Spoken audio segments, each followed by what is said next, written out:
안녕하세요. 음악평론가 이용숙입니다. 코로나 사태가 길어지면서 우리가 공연장에도 갈 수 없고요. 여러 가지 정말 그 정서적인 어려움을 많이 겪고 있는데요.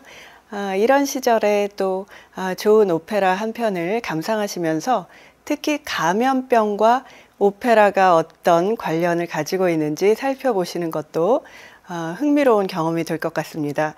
그래서 오늘은 산업혁명과 감염병이라는 주제로 베르디의 오페라 라트라비아타를 소개해 드리려고 합니다. 라트라비아타라는 오페라는요, 정말 오페라에 특별히 관심이 없는 분이시라고 하더라도 아주 많이 들어보신 작품일 거예요. 왜냐하면 정말 유명한 그 이중창이 나오는 작품이죠. 축배의 노래라는 노래를 다들 알고 계실 텐데요. 국가 경축 행사에도 많이 불리고요. 이렇게 공개된 음악회에서도 항상 성악가들이 이 노래를 부르는 것을 들으실 수가 있습니다. 라트라비아타라는 오페라는 1948년에 한국에서 처음으로 공연된 서양 오페라입니다. 서울 명동 시공관, 지금은 이 극장이 명동예술극장이라는 이름으로요. 주로 연극이 공연되는 극장인데요. 그 당시에 우리나라 최초의 성악가, 오페라 가수라고 할 수 있는 이인선, 김자경 선생님이 주역을 맡으셔서 김자경 선생님은 나중에 또 김자경 오페라단을 오래 이끄신 분이기도 하고요. 미국에서 또 유학을 하셨죠. 이 이인선 선생님은 테너로 남자분인데요. 의사로 활동을 하시다가 오페라를 너무 좋아해서 이탈리아로 가서 유학을 하고 돌아와서 이렇게 한국에 오페라를 심으신 그런 분입니다. 국제 오페라사 주최로 이렇게 이제 우리나라 최초의 서양 오페라 라트라비아타가 공연됐고, 이 당시에는 춘희라는 제목을 가지고 있었어요. 그래서 조금 이제 연세가 있으신 선생님들께서는 아마 춘희라는 제목으로 잘 알고 계실 것이라고 생각됩니다. 춘희에서 이 춘자는 봄춘자가 아니고요. 동백꽃 춘자입니다. 동백나무를 뜻하는 그런 글자라서요. 동백 아가씨라고 보통 번역을 많이 해왔어요. 동백꽃 여인이라고도 하고요. 예, 이 여자 주인공이 동백꽃을 굉장히 좋아해서 항상 집에 동백꽃을 꽂아놨었고, 자기 가슴에도 동백꽃을 꽂고 파티에 나왔기 때문에 그래서 동백아가씨라는 제목이 붙게 됐습니다. 자, 이 그림은 많이 보신 그런 그림일 텐데요. 여기가 어딘지 아실 것 같아요. 파리의 바스티유 감옥입니다. 바로 1789년 세상의 역사를 바꿨다라고 이야기하는 아주 위대한 역사적인 사건이죠. 프랑스 혁명 때 이제 시민군이 이 바스티유 감옥을 습격해서 죄수들을, 정치범들을 그때 석방하고 무기를 탈취하고 이렇게 프랑스 혁명의 막을 열었던 1789년 7월 14일에 그림을 이렇게 그려놨습니다. 싸우는 사람들, 그리고 이제 포연, 이런 것들을 보실 수가 있고요. 네, 프랑스 혁명. 이 오늘 보시는 라트라비아타라는 오페라하고 아주 밀접한 관련을 가지고 있습니다. 그래서 이 프랑스 혁명의 진행 과정을 잠깐 살펴보시고 넘어가겠습니다. 1789년에 일어난 이 혁명은 신분의 투쟁이었어요. 그러니까 이 이전까지 세계에서는 신분제, 특히 유럽에서 신분제라는 것이 요즘도 금수저, 흑수저 이런 얘기를 많이 하잖아요. 요즘은 돈이 신분이 됐다면 이 당시에는 타고난 귀족으로 태어났느냐, 왕족으로 태어났느냐, 아니면 평민으로 태어났느냐 하는 것이 이제 신분의 기준이었죠. 그래서 귀족 성직자들, 이 사람들이 이제 정말 그 높은 신분을 가진 사람들이었고 국가의 부를 차지하고 있는 그런 사람들이었죠. 그래서 이런 계층하고 평민 계층이 투쟁을 벌인 것이 바로 이제 이 프랑스 혁명이었습니다. 이렇게 프랑스 혁명이 일어나게 되니까 그 당시에는 신분이라는 것은 누구나 하늘이 부여한 것이라고 생각하고 있었거든요. 그러니까 절대로 바꿀 수 없는 것이라고 생각했고 유럽 전체를 카톨릭이라는 기독교라는 그 종교가 지배하고 있는 그런 상황이었기 때문에 신분이 있는 것은 너무 당연하다고 생각을 했던 거예요.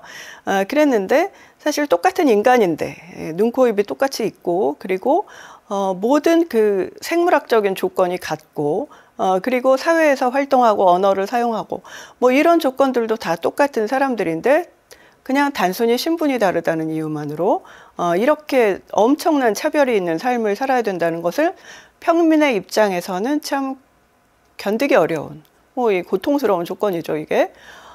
그래서 이렇게 신분을 없애자라는 운동이 이제 프랑스 혁명 이전부터 이미 계몽주의라는 사상을 통해서 서서히 발전해 왔고요. 그러면서 마침내 이제 이런 엄청난 역사적 사건, 프랑스 혁명이라는 사건으로 불이 붙게 되니까 유럽의 다른 왕정 국가들, 그러니까 왕이나 황제가 통치하는 그런 다른 군주제 국가들은 너무 놀란 거예요. 큰일 났다. 프랑스에서 일어난 이 혁명의 불길이 우리나라로 옮겨 붙지 않도록 철저하게 단속을 해야겠다. 이렇게 생각한 거죠. 그래서 프랑스를 상대로 그 주변의 모든 유럽의 국가들이 이제 전쟁을 벌이게 됩니다. 그래서 자기들의 체제, 군주제 체제를 보호하기 위해서, 옹호하기 위해서 이렇게 열심히 싸우게 되고 전쟁이 정말 끝이 없이 계속되고 이때 또 이제 나폴레옹이라는 그 프랑스의 아주 유명한 인물이 등장하게 되죠. 그래서 나폴레옹이 이제 군인으로서 그 전쟁에서 굉장히 아주 뛰어난 전략과 전술로 잘 싸워서 프랑스를 계속 이제 이기게 만들었고 이렇게 해서 정말 나폴레옹의 인기가 하늘을 찌를 정도로 올라가니까 그러면서 나폴레옹도 차츰 권력에 대한 욕심을 갖게 됩니다. 그래서 나중에는 자기가 황제까지 되죠.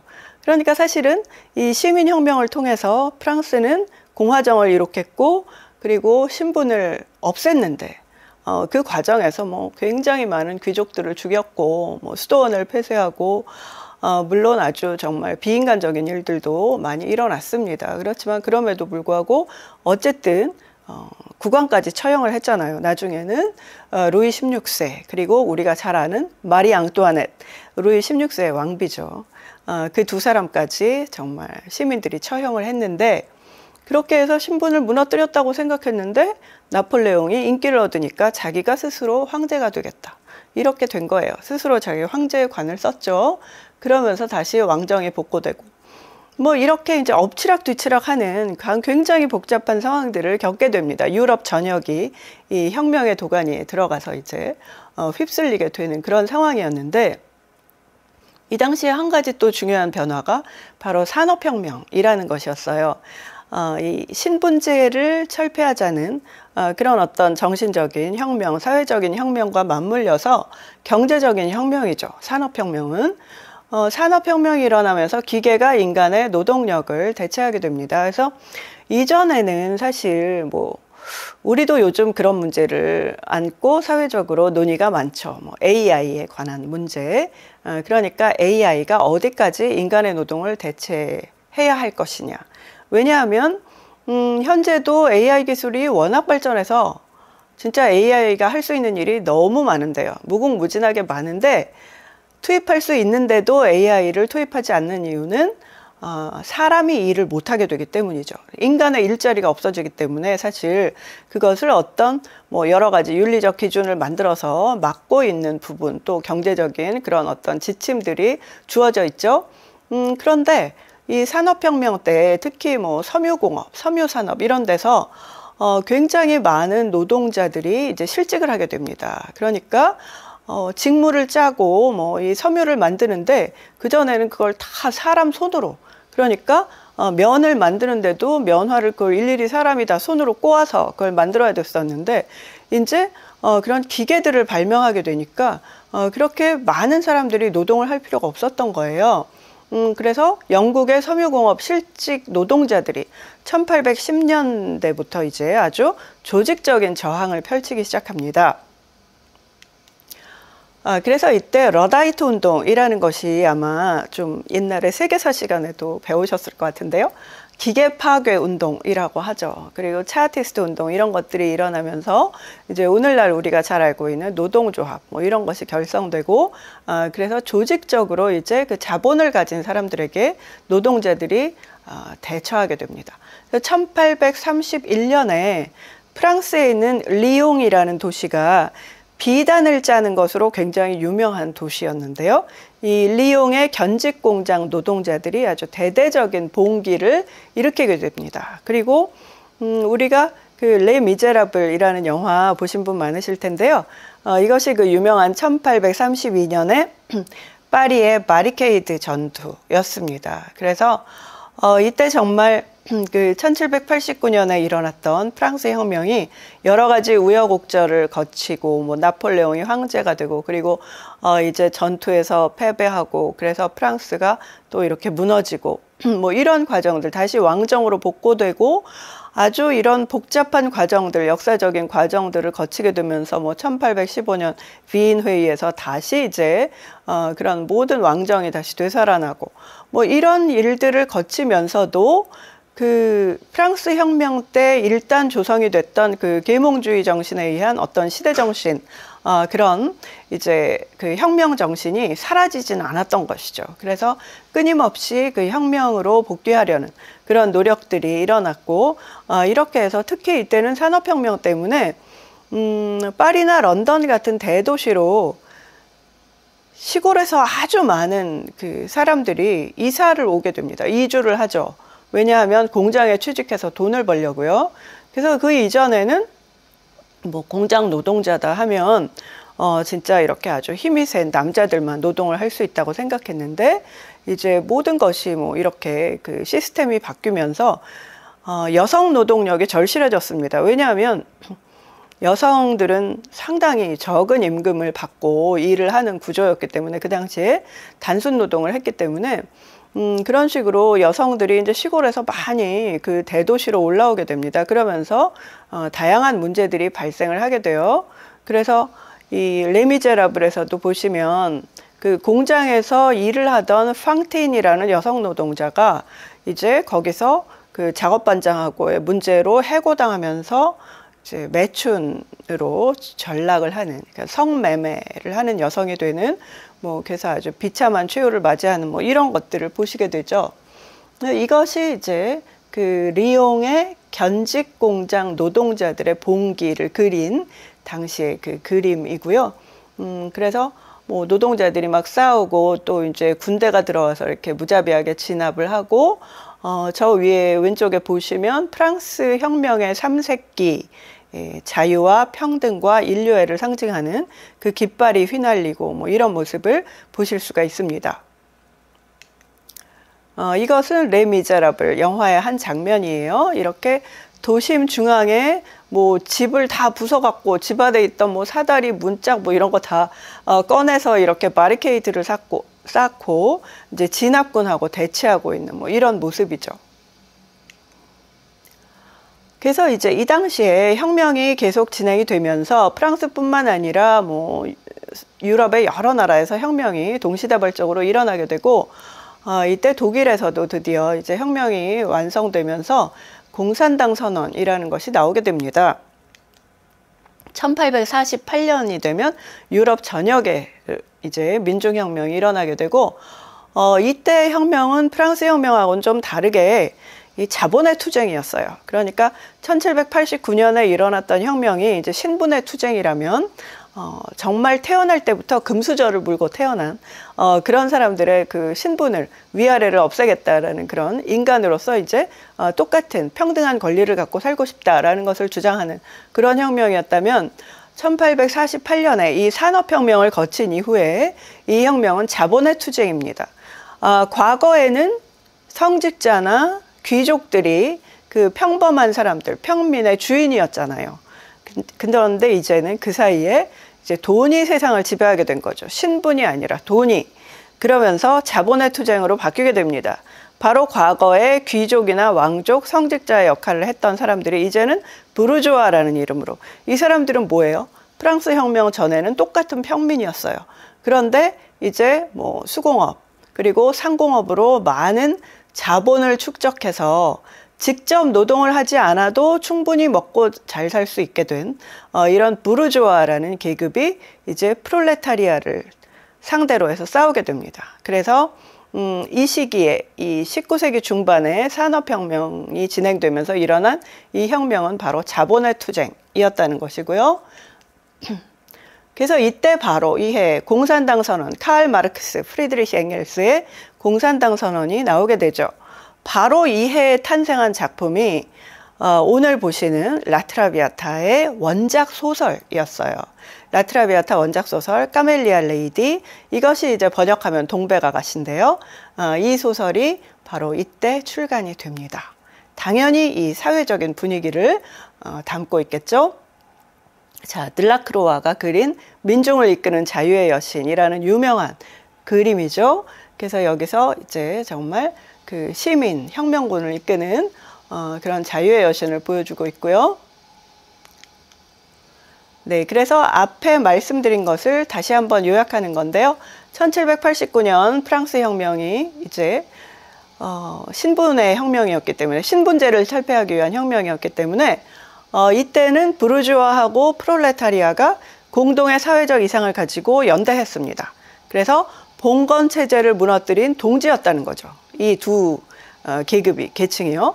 그런데 이것이 산업혁명 이후에 자본주의가 출발하면서 양쪽 진영의 이해관계가 달라지게 됩니다. 그래서 이제 부르주아가 새로운 주인이 되고 프롤레타리아와 싸움을 하게 된 거죠. 이 당시에 이제 공산당 선언에 보면 유령 하나가 지금 유럽을 배회하고 있다. 바로 공산주의라는 유령이. 그래서 유럽의 모든 열강이, 유럽의 모든 국가들이 이 유령을 몰아내려고 동맹을 맺고 있다라는 이야기가 나오게 되죠. 혁명 이후에 프랑스 자유민주주의 그리고 공화주의가 자기 나라에 퍼지는 것을 이제 굉장히 두려워했었는데, 다른 나라들이요. 그런데 이제 이 시대부터는 바로 공산주의가 전염되는 것에 대해서 굉장히 공포를 느꼈다는 것이죠. 이 시대는 빈곤과 매춘의 시대로 유명합니다. 바로 오늘 보시는 오페라 라트라비아타에 이런 주제가 반영되어 있어요. 그래서 이것이 라트라비아타에서도 아주 핵심적인 그런 주제가 되는데요. 아까 앞에서 말씀드렸죠. 이제 시골 처녀들이, 시골에서 많은 여성들이 도시에 있는 공장에 취직해서 돈을 벌기 위해서 도시로 들어오면서 도시로 들어오는 인구, 도시 인구가 아주 폭발적으로 증가하게 됩니다. 그래서 그 이전에 비교했을 때 이제 런던이나 파리 같은 그런 지역의 인구는 아주 폭발적으로 늘어나게 돼요. 그러다 보니까 여성들이 많고 공장에서 일하는 그러다 보니 이제 그 여성들이 집을 떠나와 있잖아요. 그러니까 아주 정말 그 옛날에는 봉건 시대에는, 봉건적인 체제가 지배하는 그런 시대에는 여자가 집에만 있어야 됐었고, 결혼하기 전까지 그렇게 남자를 자유롭게 만날 수도 없었고, 모든 생활이 제약이 있었다는 것이죠, 여성들에게는. 그런데 이런 식으로 시골집을 떠나서 도시에 와서 자취를 하는 거잖아요, 혼자서. 이러다 보니까 이제 어떤 성에 대한 관념이나 이런 것도 점점 좀 해이해지거나 느슨해지고 이러면서 이제 더 많은 수요가 생기게 되는 거죠. 이런 성매매에 대한.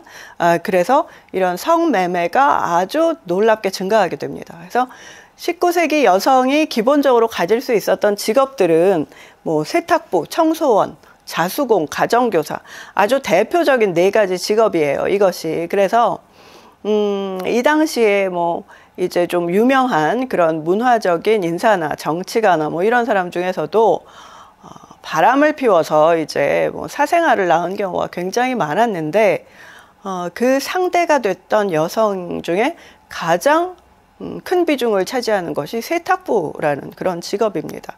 예, 그래서 혹은 가정교사, 이제 평민, 아주 평범하고 가난한 집안의 여성 중에 정말 최고로 좋은 직업을 가질 수 있는 것이 가정교사였는데요. 가정교사로 일을 하더라도 그래도 글을 배우고 정말 책을 읽고 이래서 가정교사라는 직업을 가지는 데 성공했어도 결국은 어떤 집에 들어가서 아이들을 가르치는 과정에서 그 집안의 남자들에게 뭐 어떤 성폭행을 당하거나 뭐 이런 경우가 굉장히 많았다고 합니다. 그래서 방적 공장, 잡화 공장 이런 것이 늘어나면서 이제 값싼 여성의 노동력이 아주 필요해졌다는 것이고, 그런데 아주 중요한 문제는 뭐냐면 하루 종일 노동을 해도 생계조차 이을 수가 없었다는 거예요. 임금이 너무 낮아서. 물론 노동 자체가 단순 노동이기도 했지만 진짜 입에 풀칠을 할 수 없을 정도의 돈을 받았다. 그 당시에 여성 노동자들이요. 그래서 에드와르트 푹스라는 그 유명한 사회학자의 책을 보시면 풍속의 역사라는 그 아주 방대한 저술이 있죠. 여기 보시면 이런 구절들이 있습니다. 당시 공장에서 일한 14세에서 20세 소녀들은 우리나라에서 이제 정말 우리나라는 뭐 이제 정치적으로 모든 것이 그 2차 대전 이후에 일본에서 해방이 되면서 갑자기 모든 것이 급속도로 경제적인 면에서나 정치적인 면에서나 이제 서양의 기준을 따라서 발전하게 됐죠. 그런 과정에서 그 산업혁명이라는 것이 유럽에서는 상당히 긴 기간에 걸쳐서 서서히 이루어졌는데, 우리나라에서는 정말 60년대, 70년대 이런 과정이 아주 압축적으로 일어났죠. 경제 성장이 압축되어서 일어나면서요. 그래서 우리나라에서도 뭐 이제 70년대에 특히 소설이나 영화에서 이런 문제들을 아주 많이 다뤘었죠. 그래서 그 시골에서 상경해서 공장에서 일을 하거나 아니면 뭐 옛날에는 이제 식모라는 이름이 있었는데요. 요즘에 가사도우미라고 부르는, 그래서 그런 식으로 남의 집에, 정말 처음 보는 사람의 집에 취직을 해서 일을 하고, 그런 연령대가 대체로 우리나라에서도 한 13살 이상이었습니다. 그래서 여기 지금 그 유럽의 산업혁명에서 보이는 것처럼 한 14세에서 20세 정도? 이 정도의 소녀들이 다 그렇게 시골에서 올라가서 이제 일을 했는데, 하루 중에 6시간도 채 쉬지를 못했다. 심하면 19시간에서 22시간까지 노동했다. 노동시간에 대한 논의는 뭐 오늘날에도 우리 사회에서도 끊임없이 이루어지고 있는데요. 이것은 정말 인간의 삶이 아닌 거죠. 그 당시의 기록을 보면 이렇게 정말 도시에 와서 노동자로 일하는 사람들은 제발 죽었으면 좋겠다. 차라리 죽는 편이 훨씬 낫다. 이런 식으로 정말 그 생계를 유지하기 위해서 매일매일 투쟁을 하면서 잠도 못 자고 사는 것보다는 차라리 죽는 것이 편안하다. 라는 말을 하는 사람들이 굉장히 많았고요. 정말 자살하는 사람도 아주 많았습니다. 가내공업 수준의 그런 작은 작업장, 뭐 우리나라에도 많이 있었죠. 옛날에 뭐 평화시장, 그리고 또 그 구로공단 뭐 이런 데 보시면, 그래서 아주 작은 그런 작업장에서도 화장실에 갈 시간도 없이 일을 해서 대체로 방광염에 굉장히 많이 걸렸었고요. 몇 년 안에 건강을 해치고 죽음에 이르는 그런 사람들이 정말 많았다는 거예요. 유럽에서 일어났던 일이 우리나라에서도 똑같이 일어났다는 거죠, 사실. 병들어서 노동을 할 수 없거나 고용주한테 저항하다가 실직을 하거나 또는 노동만으로 생계를 이을 수 없는 경우. 그러니까 하루 종일 이렇게 오랜 시간을 일을 했는데도 그러고 나서 받는 보수로 세 끼를 못 먹었다는 거예요. 그래서 어쩔 수 없는 선택이 매춘, 바로 성매매였다라는 것이고요. 그래서 이런 것을 기회매춘이라고도 부릅니다. 원래 이 여성의 직업이 성매매 여성이 아니고요. 원래 직업은 따로 있어요. 공장 노동자인데, 자수공이거나 뭐 이런 세탁부거나 공장의 노동자인데, 그런데 먹을 수가 없어서, 정말 그 세 끼를 먹을 수가 없어서 일 끝나고 나서 저녁에 그 공장 앞에서 굉장히 많은 남자들이 기다리고 있었습니다. 뭐 정말 나이의 그 젊음과 그 노쇠함을 막론하고 너무나 많은 남자들이 다 옷을 갖춰 입고 나와서 기다리고 있었어요. 이 공장에서 나오는 여자들을. 그래서 이렇게 그 기회가 주어지면 성매매를 했다, 이런 뜻으로 이제 기회매춘이라는 그런 개념이 생기게 됐습니다.